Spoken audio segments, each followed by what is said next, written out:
No oferecimento de Lenoca, moda com estilo e conforto com praticidade. E a Agência Gloss, a agência da diversidade para todas as idades. Você vai assistir agora o Conexão Kids.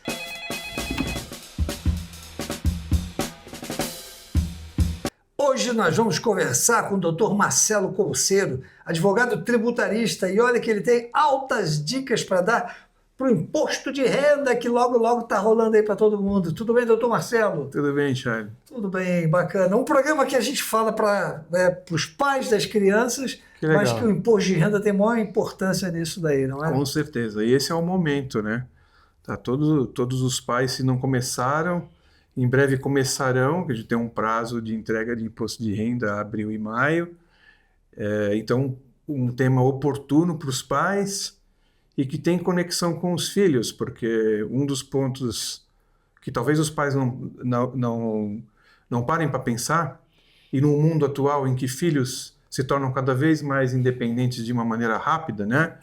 Filhos que têm atividade empresarial própria, que são influencers, são modelos. Você fala filhos menores de idade, não é isso? Ou isso, filhos menores de idade. Dependentes, Isso. E que às vezes têm rendas significativas próprias. E aí um dos pontos importantes é como declarar isso. Eu devo declarar junto com os rendimentos do pai, ou eu posso declarar o meu filho dependente, mas com uma declaração separada. E existem algumas regras. Mesmo sendo dependente? Mesmo sendo dependente. Como é que regras existem são algumas essas? regras. Uma que é muito clássica, se é um filho que recebe pensão, a Receita Federal determina que ele tenha que fazer a declaração separada da dos pais. Esse é um ponto obrigatório. Pensão, como assim pensão? Pensão é limite de pai separado, ele recebe do pai. E faz sentido, né? Porque se o juiz determinou uma pensão, em vez de passar pela declaração do pai para sustentar o filho, ele quer que mostre na declaração de imposto de renda o quanto esse filho tem de rendimento. Faz sentido, para ter um controle do quanto está sendo pago de pensão, se está sendo rigorosamente adotado os critérios definidos lá na pensão em juízo. Uma criança de 2 anos pode ter uma declaração independente? Pode. Uma criança herdeira, por exemplo, que tem um patrimônio vultuoso, também. Imagina uma criança de 10 anos que tem um patrimônio significativo de imóveis alugados, ela tem que declarar com o pai? Poderia, ou pode, na verdade, existe essa faculdade. Pode declarar com o pai, mas pode declarar separado. Mas ela vai pagar imposto? Vai pagar imposto. Do dela? Ela vai pagar imposto. Mesmo ela não sendo maior do ponto de vista civil, né, não atingiu a maioridade civil lá de 21 anos, ela é contribuinte de imposto. Se ela ofere renda por meio de rendimentos de aluguel ou influencers que recebem royalties, crianças que trabalham na televisão. Que trabalham na televisão, recebem cachês, elas podem declarar o imposto de renda junto com os pais. E isso é uma dica interessante, porque às vezes pode aumentar o imposto do pai em razão da soma dos rendimentos do filho, mas pode declarar separado. E aí precisa avaliar o que vale mais a pena fazer, já que existe essa faculdade. E como é que o pai decide isso? No próprio programa da Receita Federal, tem como simular, colocando os rendimentos do filho e sem os rendimentos do filho para ver o quanto que se comporta o imposto final do ajuste, né? O imposto de renda da pessoa física no ajuste da declaração anual. Vai aumentar o imposto ou vai diminuir? Aí se eu colocar separado só o que é do meu filho na declaração dele, ficou menor, porque eu não sofri a influência dos rendimentos do meu filho na minha declaração, né? Então esse comparativo é super saudável de fazer, eu recomendo que seja feito, para evitar que você acabe pagando, não é nem indevido, mas paga mais porque os rendimentos de um influenciou na declaração do outro. Então esse é um ponto importantíssimo para quem é pai, tem filho empreendedor, que já tem renda própria e precisa comparar o que é mais interessante de ser feito seguindo as regras. E tem toda uma cartilha lá da Receita Federal para seguir, para declarar isso de uma maneira adequada. Mas é uma cartilha fácil de entender? Ou... É fácil. É fácil. No passado já foi mais difícil, hoje cada vez mais a declaração vem cada vez mais amigável ou autoexplicativa, né? Vamos chegar até o ponto, e já tem um modelo praticamente pré-preenchido, E já se fala numa declaração automática em que o contribuinte vai só olhar para ver se está de acordo e aí ele autoriza. E isso influencia só no valor do imposto ou influencia num erro de declaração? Por exemplo, ele coloca o filho junto na declaração dele, quando na verdade ele deveria ter feito por lei separado, mesmo onerando o imposto que ele deveria pagar. Se é por lei, aí ele comete um erro e ele fica sujeito a multa, a uma cobrança de imposto adicional. Se eventualmente, ao cometer o erro, ele recolher um imposto menor do que o que seria correto, ele corre o risco de ser cobrado no prazo legal de 5 anos da Receita Federal. Dica, doutor Courseiro, dá uma dica aí para quem está perdidão nessa história. Se fosse eu, estaria perdidão. Vai fazer declaração de imposto de renda. Sim. Tem filho que tem renda própria? Avalia, faz uma comparação e, se tiver dúvida, consulta um advogado, consulta um contador que entende de imposto de renda, que ele vai conseguir ajudar a fazer a declaração da maneira correta e eficiente. Certo. E aí entrega o imposto de renda, paga o imposto do filho, paga o imposto do filho, paga o imposto com o dinheiro do filho. Com o dinheiro do filho. Tem filhos, às vezes, que ganham até mais do que o pai. Né? Acontece, nessa geração nova digital, isso tem acontecido bastante. Sim. E o importante é recolher tudo corretamente para não ter problema futuro. Maravilha. Agora, aproveitando o gancho, falando sobre sucessão, bens, né? O cara, né, os filhos, tem filhos, tem 2 apartamentos.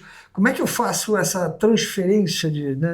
Perfeito. E tem total conexão com essa relação pais e filhos, que ou o pai é empreendedor ou o filho empreendedor, ou ambos são, e às vezes o dia a dia e a velocidade com que as coisas acontecem faz com que ele cresça o patrimônio dele, né? Mas não pare para pensar num plano futuro de quando ele estiver ausente, como é que fica a regra de distribuição dos bens, claro, seguindo a regra do Código Civil, que determina lá que 50% do que é meu eu posso dividir, os outros 50% eu posso destinar por testamento, por doação, mas na prática, e aí acho que é o ponto para chamar a atenção dos pais, é se preocupar com isso. Tentar fazer isso em vida de alguma maneira, porque você criando uma regra clara, você vai evitar um problema futuro em que, quando o pai não está mais, os filhos, por vezes, podem criar um conflito entre eles na distribuição dos bens. Um quer ficar com a empresa, mas não tem perfil, o outro quer ficar com a fazenda, o outro quer ficar com a casa da praia, e isso começa a criar uma dificuldade. Se você antecipa isso em vida, que a gente chama de planejamento sucessório, né, vai se construir um documento em que todos os herdeiros com os pais concordam com a distribuição dos bens, e isso pode ser feito em cartório, evitando burocracia, evitando judicialização, evitando briga, né? Então, a dica, eu recomendo para os pais pensarem a respeito.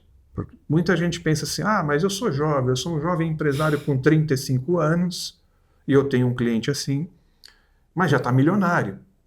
Acontece um problema num voo, tem uma infelicidade e ele vai embora com um patrimônio relevante e deixa os filhos pequenos. Como vai ficar? Quem vai assumir a empresa? Não deixou regra. Se não deixou regra, a propensão é que venha a ter problema. Entendi.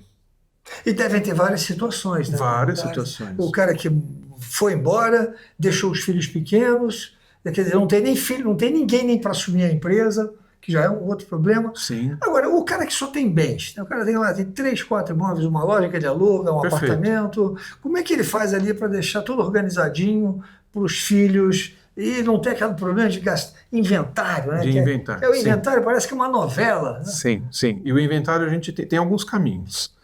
Você tem o inventário, que pode ser judicial ou extrajudicial, que é feito em cartório, que é muito mais rápido e mais barato se comparado ao inventário judicial. Mas o judicial é depois que o cara foi embora, né? Isso, depois que foi embora. No cartório é em vida. É em vida, você pode antecipar.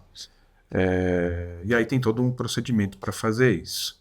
E também tem as alternativas que muitos empresários já fazem.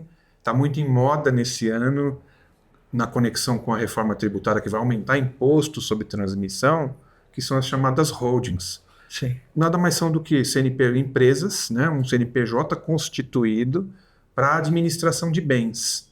Então lá dentro ele coloca imóveis, participação em empresas, investimentos, concentra o patrimônio, em outras palavras, numa empresa e não no CPF. Eu sei, doutor Conselho, mas o cara vai ter que adiantar todo o imposto para colocar, para criar essa empresa, não vai? Sim, não é uma coisa simples, Não é é. complexo. Precisa ter bala na Precisa agulha. precisa ter condição financeira, porque dependendo do que ele vai fazer, ele tem que antecipar imposto sobre a transmissão dos bens.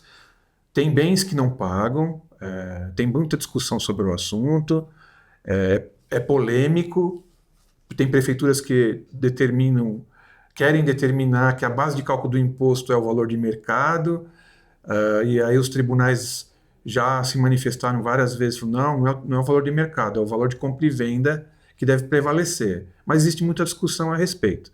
De tal maneira que a mensagem que fica é: os pais que tiverem interesse em fazer isso, não façam sem antes estudar esse assunto, combinado com um bom advogado de planejamento sucessório, tributário, que envolve imposto, e societário, quando ele tem empresas, quando ele vai constituir um contrato de uma empresa nova e vai regular toda a regra do que fica, como vai ser a distribuição, quem vai ter usufruto, como fica depois, quando não tiver mais, quem vai assumir a empresa que administra os bens. Então, tem uma série de nuances que precisam ser muito bem definidas para que não tenha no futuro problema. Mas aquela forma que a gente estava conversando antes de começar, você ir lá no cartório e já deixar meio que sem ter que pagar o imposto na frente, o que é isso? Sim, é um testamento em vida. Você consegue definir a destinação dos bens para os seus herdeiros legais, aqueles que a lei determina, e também os herdeiros, se eventualmente você tem um herdeiro por afinidade, que é o testamentário. Eu gostaria de deixar para João, que a vida inteira eu tenho ele como um filho, e, portanto, a empresa de Guarulhos, eu quero que ele seja o dono dela. Mas 50% dos bens já é garantia dos filhos. Isso. E da esposa também? Também. Também. E isso varia um pouco de acordo com o regime de casamento. Certo. Né? Mas o regime tradicional que a maioria das pessoas tem, que é o chamado de comunhão parcial de bens, a regra é essa, para simplificar. 50% é do pai, 50% é da mãe, e se o pai falece, os 50% dele ele consegue destinar para os herdeiros, mas 50% da parte dele ele pode testamentar para alguém que não é herdeiro legítimo. Mas então, nesse caso, ele não precisa fazer inventário depois que a pessoa foi embora?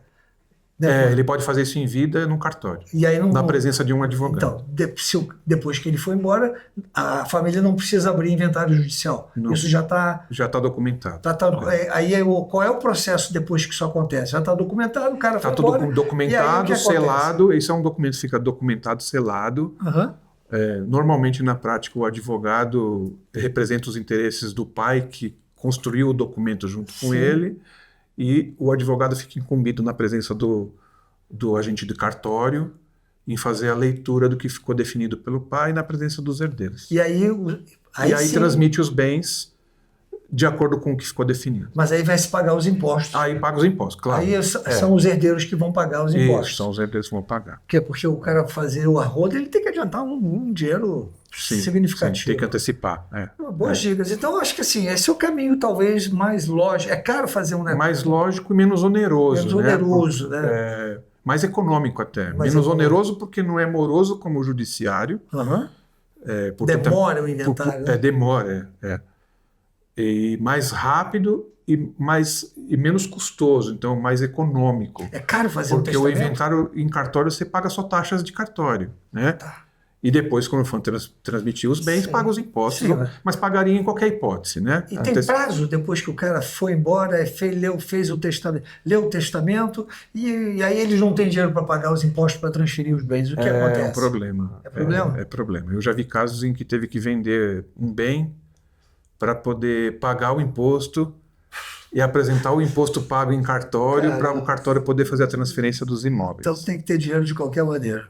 se eu tenho um patrimônio, sei lá, 1 milhão. 1 milhão de reais um patrimônio. Vai pagar, se for 4%, vai pagar 4%. 40 mil. É. O senhor falou que vai 4%. chegar a 8%. Vai aumentar. A reforma tributária trouxe uma previsão de aumento. E os estados e municípios estão aumentando as alíquotas. A partir do ano que vem, vale a regra nova. Esse ano ainda vale a regra antiga, vamos dizer assim, antes da reforma. Então, muitas famílias, e eu tenho feito alguns trabalhos, estão antecipando a transferência de heranças para pagar 4%. Não é para evitar imposto, é para pagar 4%, porque se deixar para o ano que vem, vai pagar 8%. Então, dobra o valor do imposto sobre a transferência dos bens, que é muito relevante. Sinistro. Então, doutor Courseiro, o negócio é o seguinte, esses assuntos rendem muita conversa porque tem muita informação. Rendem muita conversa, não tem uma regra, vamos dizer, não tem uma fórmula de prateleira para comprar e falar, apliquei isso aqui. É caso a caso, tem que sentar com o patriarca, com a família, entender os interesses. Não basta colocar na empresa, no exemplo de trazer os herdeiros para uma sociedade que vai administrar os bens. Tem herdeiro que não tem interesse e não tem perfil de ser administrador. Então, tem uma série de nuances que não são só jurídicas, mas sim pessoais, que precisam ser trabalhadas em conjunto para que você tenha um plano, né, de sucessão adequado. E depois que, quando ainda faz uma empresa para colocar os bens, depois que a pessoa foi embora e vai fazer a partilha dos bens, ainda tem que fechar a empresa, né? Exato. Ou encontrar um comprador. Né? Pois é. Que é algo também complexo no Brasil, eu não sei precisar, mas tenho certeza que mais de 70% das empresas brasileiras são empresas familiares. Sim. E uma das grandes dificuldades que eu acompanho ao longo de 20 anos de carreira é a empresa familiar que não tem sucessão, porque os filhos não querem, e não encontra alguém que pudesse comprar a empresa. E aí o pai se vê refém de continuar na empresa, não consegue aposentar, e isso vira um martírio. Né? Doutor Courseiro, olha só, seus contatos para o pessoal esclarecer as dúvidas, porque isso gera muita dúvida mesmo. Gera muita dúvida. Então, por favor. Quem tiver dúvida, eu me coloco à disposição. É um tema que eu conheço bastante, faço isso, e esse ano tenho feito bastante para empresas e famílias que estão antecipando, em razão da reforma tributária, a transmissão da herança para os seus herdeiros, para evitar um aumento de imposto no ano que vem. E me coloco à disposição para ajudar no que entenderem necessário. Tá bom, mas dá o contato. O contato. O contato pode ser lá no @Courseiro Advocacia, no Instagram, também no Instagram, no meu pessoal, @Marcelo Courseiro, e no meu site, courseiroadvocacia.com.br. Lá você tem o meu e-mail, os meus telefones e o telefone da equipe, e a gente se conecta, consigo entender o que precisa e a gente cria um plano com todos os detalhes que precisam, porque são questões complexas e sensíveis, porque mexe também com um aspecto humano do profissional, não é só jurídico, também tem um impacto pessoal em toda essa conversa que precisa ser feita de pais e filhos. Maravilha. Doutor Marcelo Courseiro, tributarista, advogado tributarista, não é isso? Isso. Muito obrigado pela... Eu que agradeço mais uma vez, Charles, pela oportunidade. Muito legal seus esclarecimentos aqui. Eu esclareci um monte de dúvidas. Muito legal. Bom, muito bom. Valeu, gente. Então aí, você já não preciso falar mais nada, né? Tem dúvida aí, você que é pai, você que tem bens, né? Pensando nos seus filhos para evitar problemas futuros. Tá aí um canal para você poder esclarecer tudo e ver o que você vai fazer de melhor. Mais uma vez, obrigado, doutor Courseiro. Obrigado. Valeu, gente. Conexão Kids fica por aqui. Até a próxima. Bye.